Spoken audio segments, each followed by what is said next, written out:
विघ्नहर्ता श्री गणेश, श्री गणेश, श्री गणेश। मुझे खेद है भैया, मैं अरुणासुर को प्राप्त हुए उसके गुप्त वरदान के बारे में कुछ भी ज्ञात नहीं कर सका। मैं मेरी युक्ति में सफल नहीं हो सका। किंतु अब उसकी मृत्यु के कारण को कैसे ज्ञात करेंगे हम, ये मेरी समझ के बाहर है गणेश। जब ब्रह्मदेव ने उसे वो वरदान प्रदान किया तो उस समय उन दोनों के अतिरिक्त वहां और कोई नहीं था। तो उन दोनों के अतिरिक्त और किसे ज्ञात हो सकता है ये रहस्य? अब हम स्वयं तो अतीत में जाकर वो संवाद सुन नहीं सकते ना गणेश।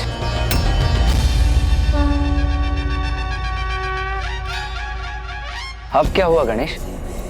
अचानक तुम्हारे मुख पर ये आशा की किरण का क्या कारण है? इस गुत्थी को सुलझाने का उपाय मेरे मन में कौंध गया है भैया।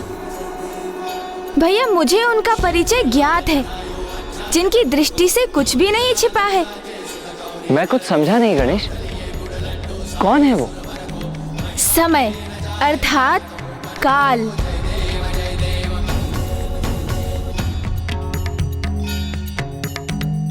काल को सब ज्ञात है, अर्थात माता कालरात्रि को सब ज्ञात है भैया। बीते समय में जाकर उस रहस्य को उद्घाटित करने में वो हमारी सहायता करेंगी।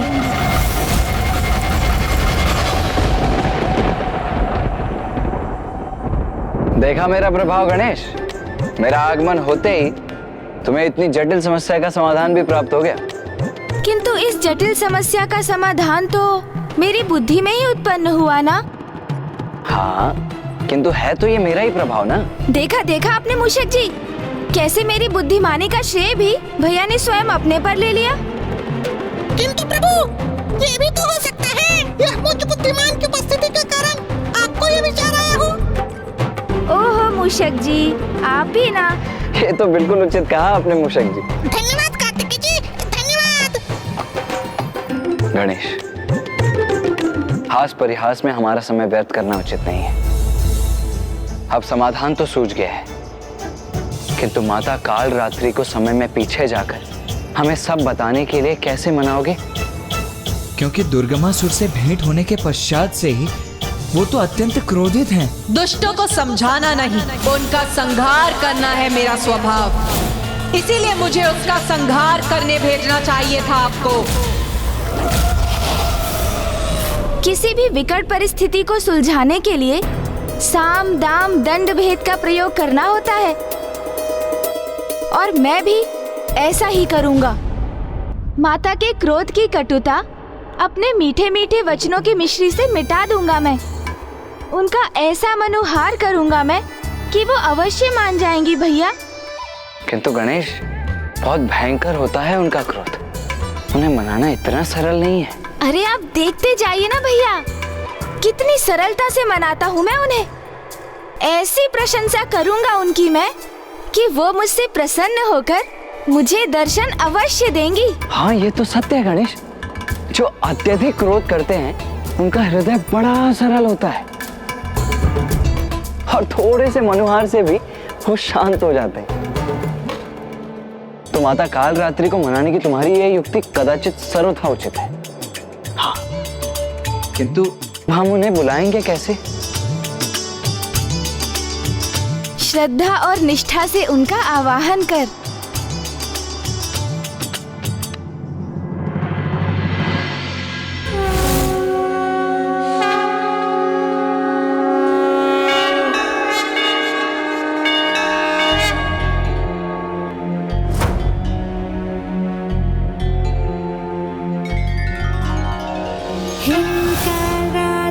श्रृंखराली च किं कल्याणि कलावती काल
वरदात्री है माँ, माता शुभ वरदात्री।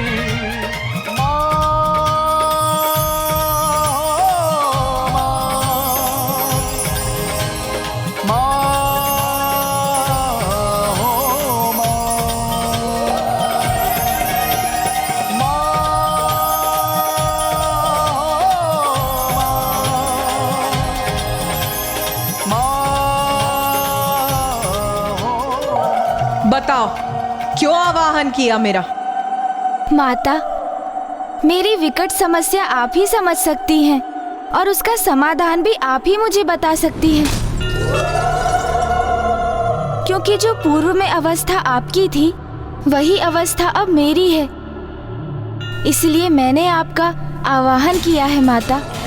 क्योंकि माता, जिस प्रकार माँ ने आपको दुर्गमासुर को समझाने के लिए भेजा था, वैसे ही मैं भी माँ के आदेश से अरुणासुर के पास जाने के लिए विवश हुआ। और फिर? किंतु माता, यदि कोई दुष्ट अहंकारी कुछ समझना ही ना चाहे तो उसे भला कोई कैसे समझा सकता है? जैसे आप दुर्गमासुर को समझाने में असफल हुई, उसी प्रकार अरुणासुर की मृत्यु का रहस्य ज्ञात करने में मुझे भी असफलता का सामना करना पड़ा माता। किंतु अब आप ही बताइए ना माता, यदि शीघ्र ही ऐसे दुष्टों का अंत नहीं किया गया तो वे इसी प्रकार पाप कर्मों में लिप्त रहेंगे और पृथ्वी देवी उनके पापों का भार सहने के लिए विवश होती रहेंगी। इसीलिए तो मैंने अपना मत व्यक्त किया था कि इन दुष्टों को अभी इसी क्षण नष्ट कर देना चाहिए। हाँ माता, मेरा भी मत आपके ही समान है और आप तो उसी समय उस दुष्ट दुर्गमासुर का वध कर सकती थी। किंतु मैं चाहता भी तो अरुणासुर का वध करने में अक्षम रहता माता। क्यों? ऐसी कौन सी बाधा है जो तुम्हें अक्षम्य बनाती है? यही माता कि अरुणासुर का मुझे क्या, किसी को उसके वध का उपाय ज्ञात नहीं। ब्रह्मदेव का वरदान और उस वरदान को गुप्त रहने का वचन दोनों ही प्राप्त है उस दुष्ट को।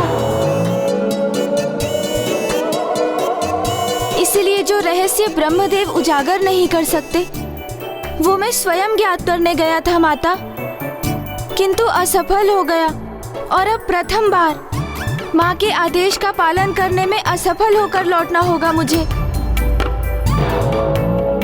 किंतु अपना ये असफल लज्जित मुख कैसे दिखाऊंगा माँ को मैं? मेरी असफलता से तो उन्हें बहुत दुख होगा ना माता।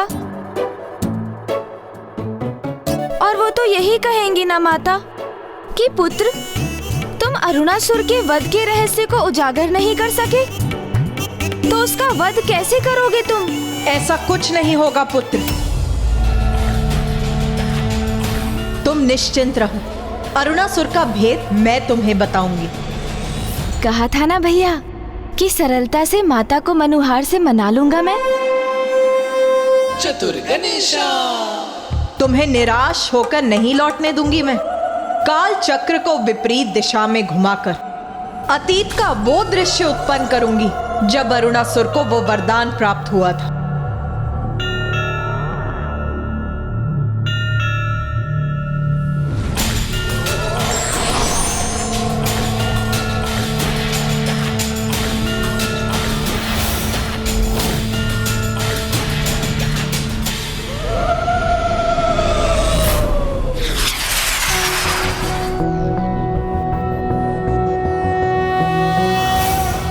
रक्ताब्धिपोतारुण पद्म संस्थानां पाशांकुशेष्वा सशरासि बाणां शूलं कपालं ददतिं कराब्जय रक्तां। भैया, मैंने कहा था ना, किसी भी समस्या को सुलझाने के लिए साम, दाम, दंड भेद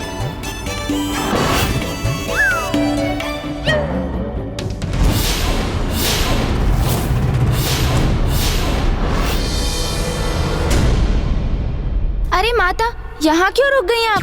ये तो वो दृश्य नहीं है जो हमें देखना है। आप अभी उचित दृश्य पर नहीं पहुंची हैं। विलंब मत करिए ना माता, समय चक्र को थोड़ा और घुमाइए ना। आपको स्मरण है ना, हमें तो वो दृश्य देखना है जिसमें ब्रह्मदेव ने अरुणासुर को वरदान दिया था। हाँ माता।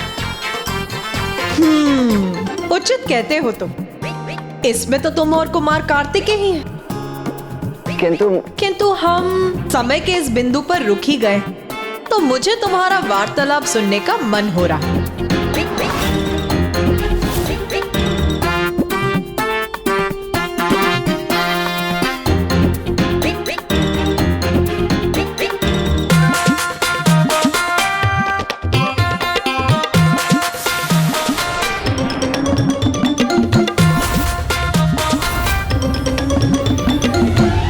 विकट परिस्थिति को सुलझाने के लिए साम दाम दंड भेद का प्रयोग करना होता है, और मैं भी ऐसा ही करूंगा।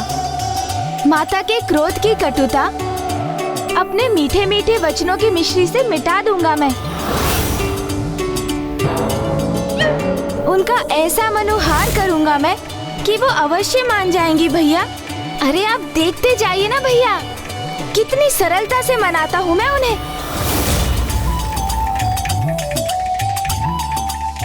ऐसी प्रशंसा करूंगा उनकी मैं कि वो मुझसे प्रसन्न होकर मुझे दर्शन अवश्य देंगी। जो अत्यधिक क्रोध करते हैं उनका हृदय बड़ा सरल होता है। तो माता, काल रात्रि को मनाने की तुम्हारी यह युक्ति कदाचित सर्वथा उचित है।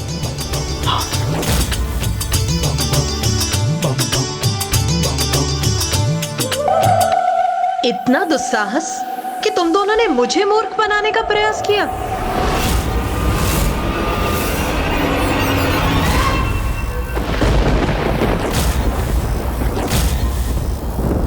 मुझे क्षमा कर दीजिए माता, मैंने तो ये शब्द बस भैया को समझाने के लिए बोले थे, और वास्तव में तो भैया ने ही मुझे ये शब्द बोलने के लिए प्रेरित किया था। नहीं माता, मैंने तो मात्र इसकी बात स्वीकार की है।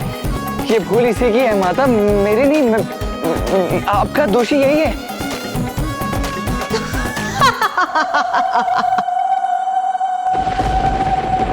तुम दोनों बहुत चतुर समझते हो ना अपने आप को, किंतु स्मरण रखो, तुम दोनों की माता हूं मैं, और भली भांति समझती हूं मैं तुम दोनों की चतुराई को।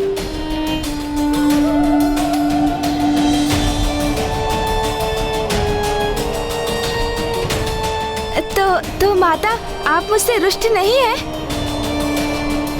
और आप हमें अतीत के उस पल में भी ले जाएंगी ना? हाँ पुत्र, क्योंकि तुमने मेरी स्तुति में जिस स्तोत्र का उच्चारण किया था, मैं उससे बहुत प्रभावित हूँ।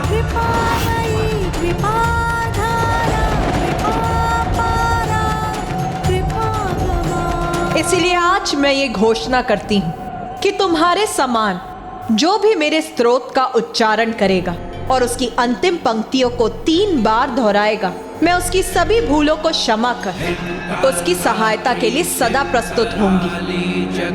कल्याणी कलावती काल माता कली दर्शनी तम दिश गोपान्विता काम बीज जपांधा तम बीज स्वरूपिणी तुम दिग्नी कुली नर्ति नाशिनी।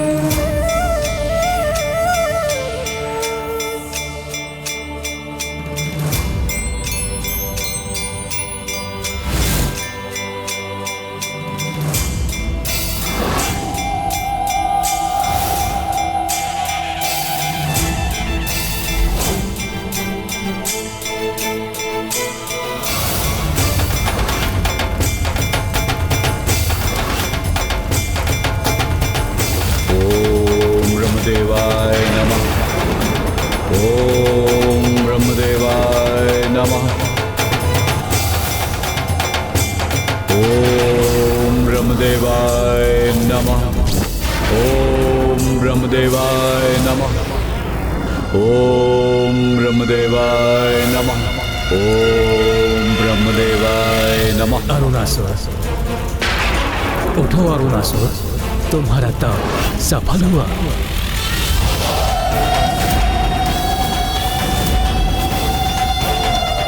प्रणाम ब्रह्मदेव।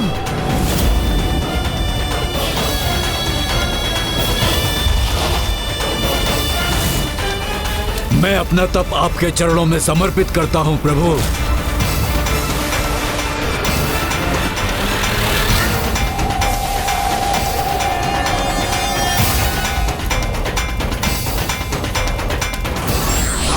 और यह भी स्पष्ट करता हूं प्रभु कि मुझे अपने तप और भक्ति के फल स्वरूप अमृत का वरदान चाहिए।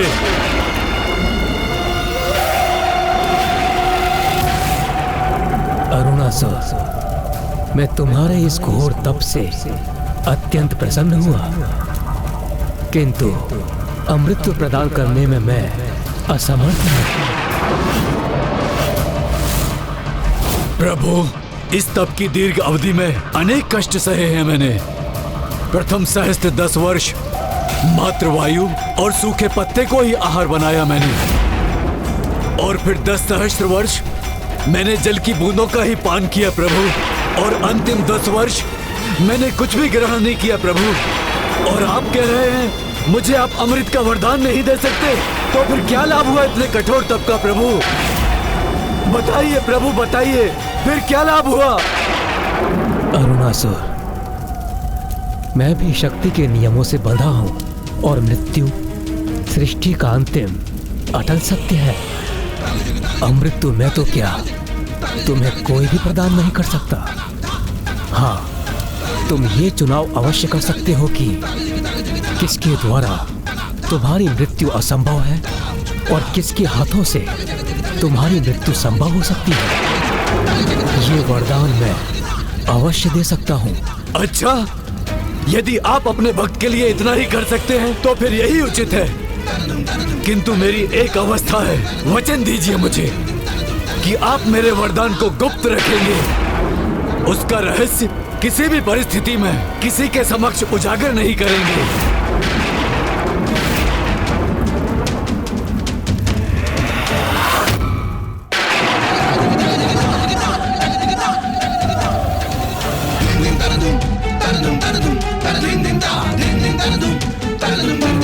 उचित है वत्स, अपने कठोर तप से तुमने अधिकार प्राप्त किया है।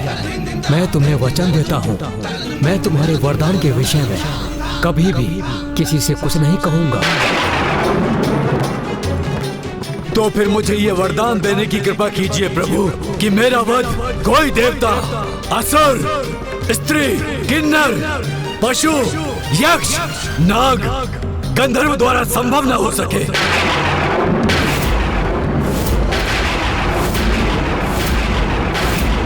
ऐसा कोई जीव भी मेरा संहार न कर सके जिसके 2 अथवा 4 पांव हो। यदि मेरा वध किसी के द्वारा संभव हो, मात्र और मात्र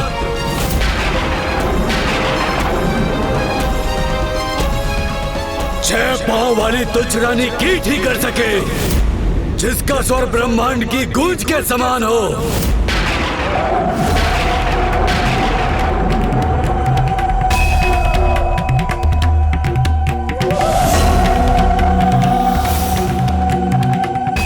तथास्तु, तथास्तु,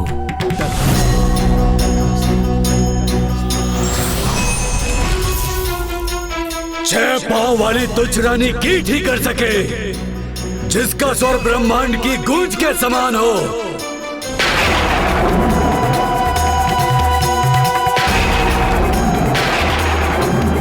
अब तो तुम्हें ज्ञात हो गया ना पुत्र, क्या वरदान प्राप्त किया है उस दुष्ट असुर ने।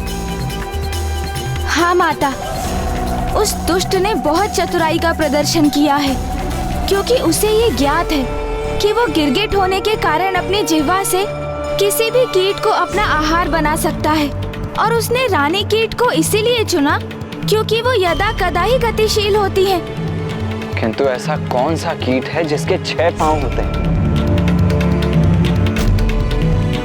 और जो ब्रह्मनाद की ध्वनि उत्पन्न करता हो?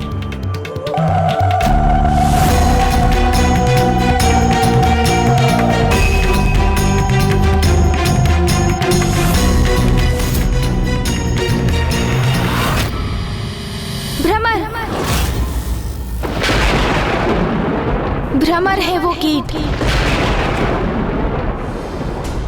तो वो दुष्ट ने एक रानी भ्रमरी के द्वारा अपनी मृत्यु का वरदान प्राप्त किया है। किंतु एक नन्ही सी भ्रमरी एक विशालकाय असुर का अंत कैसे कर सकती है? और वो भी एक ऐसे असुर को एक भ्रमरी कोई क्षति कैसे पहुंचा सकती है जो भांति भांति के कीटों को अपना आहार बनाकर ही अपना उदर भरता हो, जो अपनी जीभा मात्र से ही किसी भी कीट का अंत कर देता हो।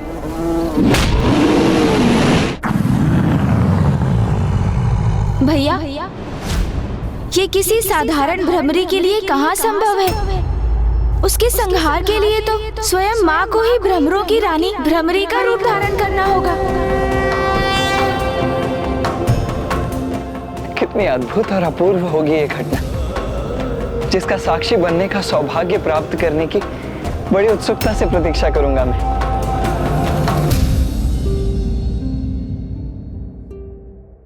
क्या हुआ पुत्र गणेश? अब तो तुम्हें उस दुष्ट के वध करने का उपाय ज्ञात हो गया है।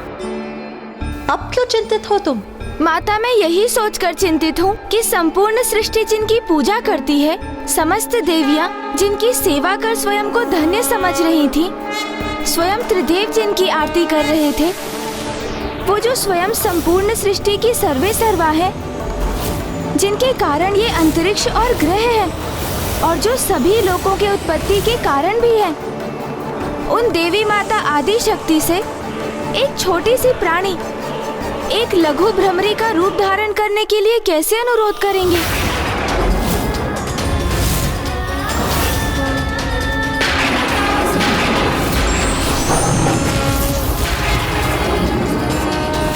कि अरुणासुर का वध अब निकट ही है। बस उसके लिए माँ को एक कीट अर्थात भ्रमरी का रूप धारण करने की देर है बस। क्यों गणेश, है ना? हाँ भैया। हाँ, अवश्य, क्यों नहीं। मैं अवश्य बताऊंगी उन्हें कि किस प्रकार बार बार तुम दोनों मुझसे चतुराई करने के असफल प्रयास कर रहे थे।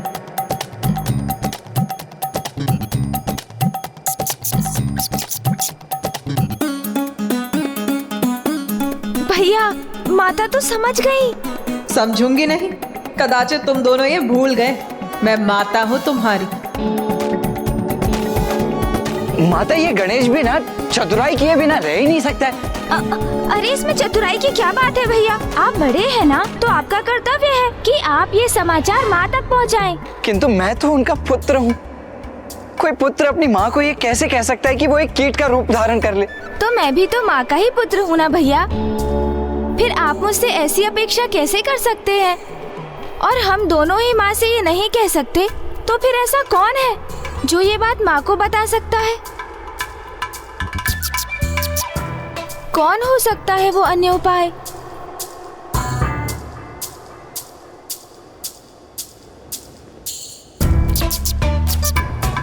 मूषक जी।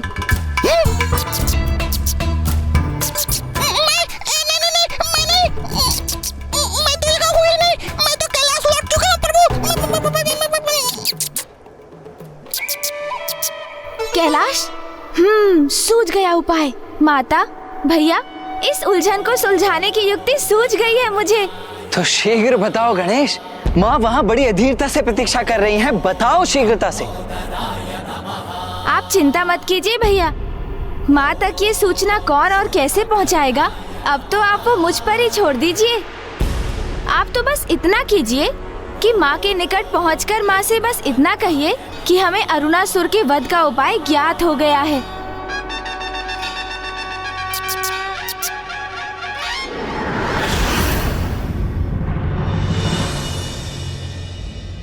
पुत्र कार्तिकेय, पुत्र, तुम तो गणेश की सूचना प्राप्त करने गए थे ना? तो कहो गणेश कुशल तो है ना?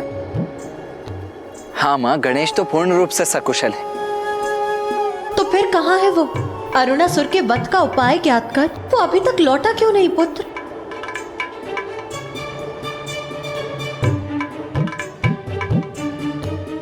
माँ, गणेश आने ही वाला है और उसने कहा है कि वो जैसे ही आएगा वैसे ही आपको अरुणासुर के वध का उपाय स्वतः ही ज्ञात हो जाएगा। स्वतः ही ज्ञात हो जाएगा? किंतु कैसे? अब ये कौन सी युक्ति है पुत्र गणेश की? पिताश्री, माँ को दिए वचन को पूर्ण करने में मेरी सहायता करने की कृपा कीजिए। पुत्र, जो तुम चाहते हो मेरा वो करना उचित नहीं। क्यों पिताश्री, क्यों उचित नहीं है? उसमें क्या हानि हो सकती है भला? आपने तो माता के लिए अनेकों रूप धारण किए हैं। आपने क्या कुछ नहीं किया उनके लिए? माँ के प्रत्येक शक्तिपीठ पर भैरव रूप में उनके साथ रहते हैं आप। माँ के ही निवेदन पर आपने योगी रूप को त्याग कर अपना मनोहर रूप धारण किया था। इसलिए पिताश्री अब माता के भ्रमर अर्थात उन्हें भ्रामरी रूप धारण करवाने के लिए आपको ये नवीन रूप धारण करना ही होगा। मैं जो कह रहा हूँ उसमें क्यों संकोच कर रहे हैं आप पिताश्री? पुत्र, मैं ऐसा कर सकता तो अवश्य करता, किंतु मुझे संकोच इसलिए हो रहा है कि मुझे ऐसा करते देख अन्य सभी क्या सोचेंगे, और ब्रह्मदेव और नारायण, कहीं उनके लिए मैं एक मनोरंजन का कारण न बन जाऊं। पिताश्री, किसी भी कार्य के प्रति नकारात्मक सोच को त्याग कर सकारात्मक सोच धारण करना चाहिए। यही सीख आपने सदा दी है मुझे, तो इस बार इतनी छोटी सी बात कैसे विचलित कर सकती है आपको? जगत कल्याण के लिए, सृष्टि के लिए और प्रत्येक जीव के सुख के लिए और स्वयं माँ के मुख पर मुस्कुराहट लाने के लिए इतना तो आप अवश्य ही कर सकते हैं पिताश्री।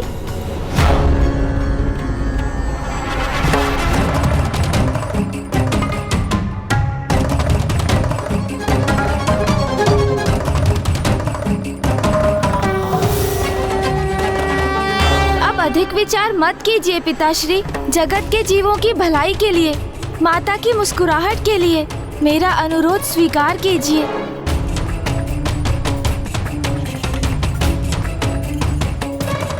जगत के जीवों की भलाई के लिए, माता की मुस्कुराहट के लिए मेरा अनुरोध स्वीकार कीजिए।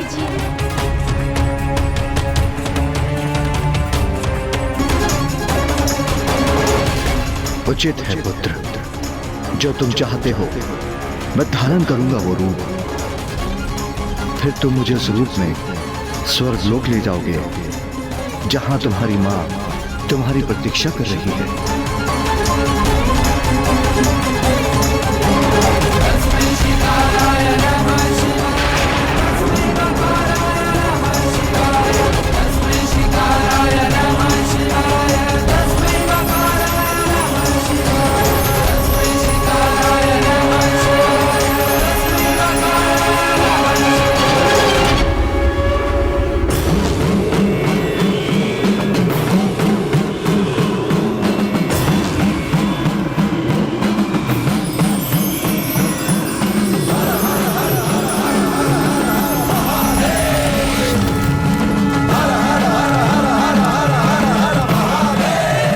क्या हुआ नाथ?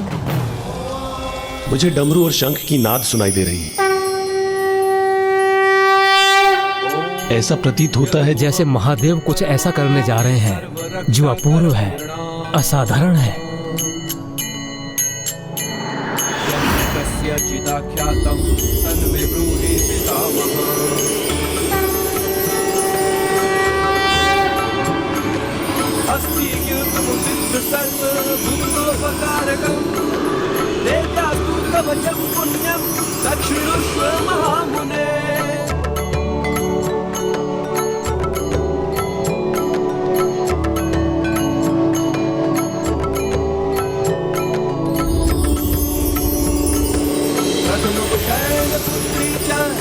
अद्भुत!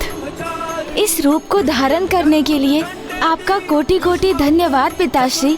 मुझे आज्ञा दीजिए पिताश्री, ताकि मैं आपको इस सहस्त्रार कमल पुष्प के रूप में माँ के समक्ष लेकर जा सकूं।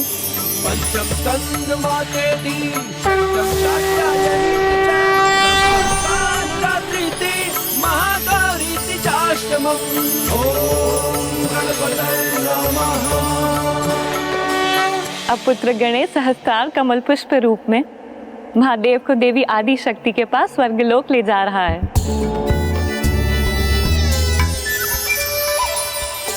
अपनी पत्नी के प्रति अपना प्रेम व्यक्त करने के लिए महादेव ने कमल पुष्प रूप धारण कर लिया है। और आप प्रभु, आपने तो कभी अपने भार्या के केसों में एक फूल तक भेंट नहीं किया।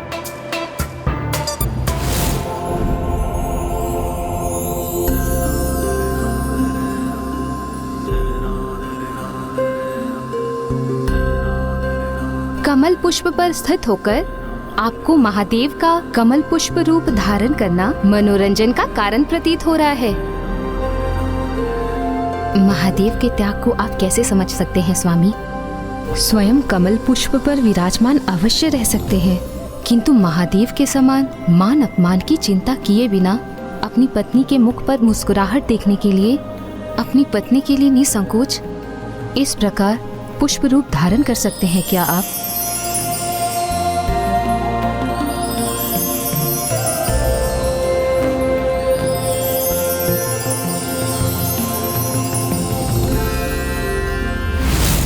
अधीर हो रही हूं मैं उस असुर का अंत करने के लिए, जिसका उपाय गणेश ही बता सकता है मुझे।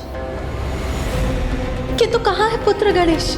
वो अभी तक लौटा क्यों नहीं? माँ, गणेश को कुछ समय का अवकाश और दे दीजिए, वो बस आता ही होगा माँ।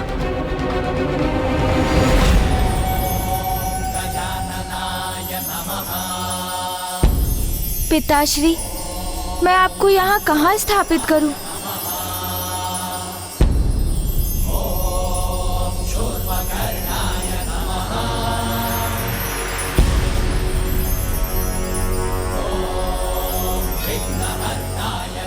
स्वामी, आप मुखदर्शक ही बने रहेंगे अथवा जाकर गणेश की सहायता भी करेंगे? आप सर्वथा उचित कह रही है देवी।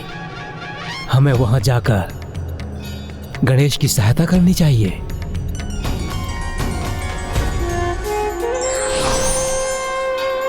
इस दिव्य कमल को यहाँ स्थापित करने के लिए कोई दिव्य स्थान ही नहीं है। चिंता न करो पुत्र गणेश, इस पुष्प के लिए उपयुक्त स्थान तुम्हें शीघ्र प्राप्त होगा।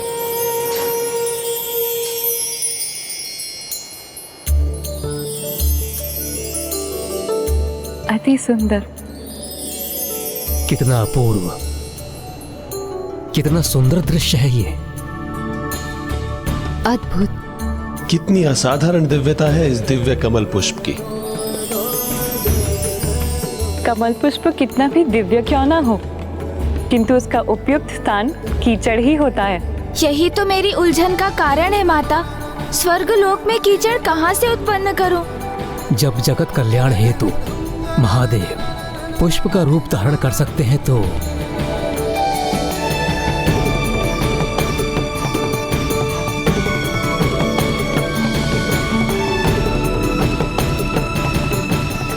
अवश्य।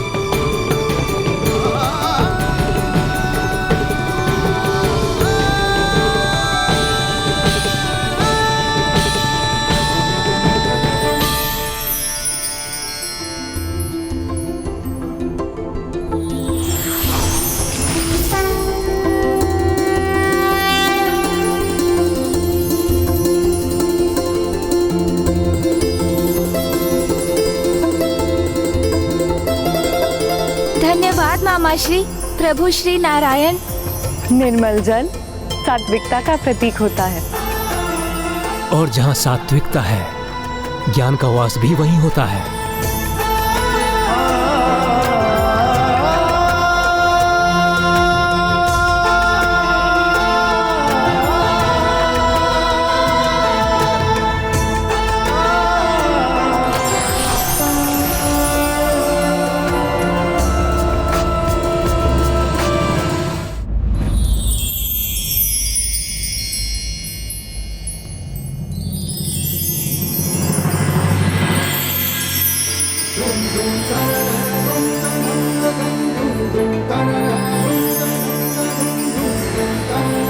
नारायण की शुद्धता और निर्मलता का जब सृष्टि के समस्त ज्ञान के धारक ब्रह्मदेव से संयोग होता है, तभी उस स्थान पर पूर्ण ज्ञान रूपी सहस्त्रार कमल स्वयं महादेव के स्थित होने का आधार तैयार होता है। अर्थात जब कोई स्वयं के व्यक्तित्व को निर्मल जल के समान शुद्ध और पवित्र बना लेता है, तभी वो पूर्ण ज्ञान को प्राप्त करने के योग्य बनता है।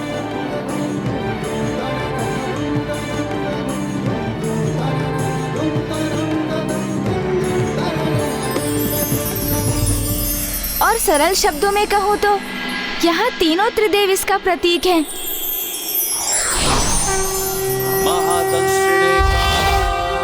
जहाँ ज्ञान के साथ पवित्रता है, वहीं परम ज्ञान की प्राप्ति भी संभव है।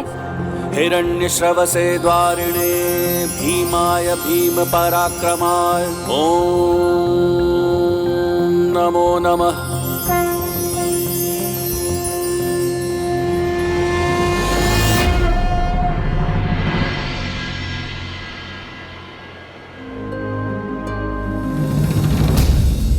मुझे ऐसा आभास हो रहा है जैसे स्वामी यही कहीं मेरे निकट ही हैं।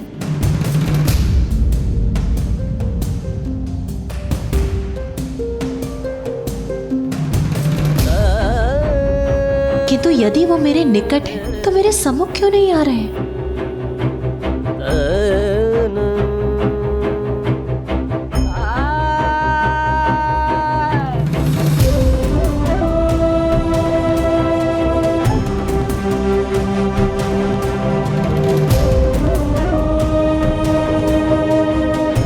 ये माता को अचानक क्या हो गया? कहीं गणेश के लौटने में विलंब होने के कारण माँ रुष्ट होकर तो नहीं चली गई? नहीं, माता रुष्ट होकर नहीं, मंत्रमुग्ध होकर जा रही।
उमा,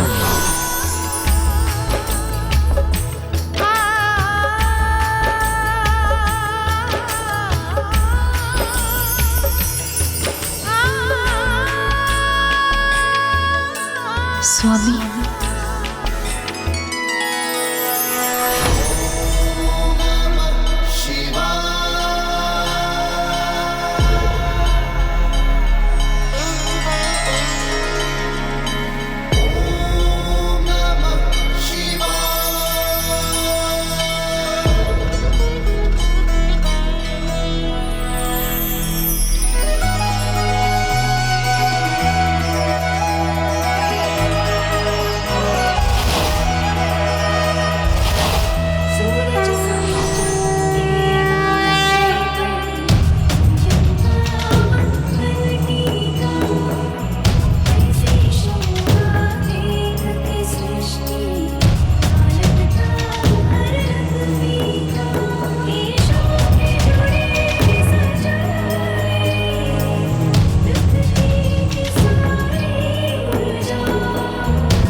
अद्भुत है तुम्हारी युक्ति गणेश। तुम्हें माता से कुछ कहने की आवश्यकता भी नहीं पड़ी और उन्होंने ब्रह्मरी रूप भी धारण कर लिया। ये तो उस अनंत प्रेम और अनुराग का ही प्रभाव है जो माता आदि शक्ति महादेव के प्रति रखती हैं। और इसी भाव के कारण ही वो सहस्त्रार कमल रूप में महादेव के निकट जाने के लिए भी उन्होंने ब्रह्मरी का रूप धारण किया। माता ब्रह्मरी देवी की, माता ब्रह्मरी देवी की, माता ब्रह्मरी देवी की, माता ब्रह्मरी देवी की। उमा, आपके इसी ब्रह्मरी अवतार को संसार के सम्मुख लाने के लिए ही मुझे कमल पुष्प का रूप धारण करना पड़ा। अरुणासुर को यही वरदान प्राप्त है कि उसका वध एक भ्रमरी द्वारा ही संभव हो, जिससे आप उस पापी के विनाश हेतु भ्रमरी रूप धारण करें। ब्रह्म, कीट, जननी, साधारण कीट हो या कोई अन्य जीव, सृष्टि के सभी चराचर जीवों की जननी मैं ही तो हूँ। तो भला मुझे एक कीट का रूप धारण करने में क्या आपत्ति होती स्वामी? इसके लिए आपको इतने कष्ट उठाने की कोई आवश्यकता नहीं थी। सर्वथा सत्य है आपका ये कथन, किंतु इससे मुझे कोई कष्ट नहीं, अपितु ये तो मेरा सौभाग्य है और अरुणासुर का ये दुर्भाग्य है, क्योंकि अब उसका अंत समय आ चुका है।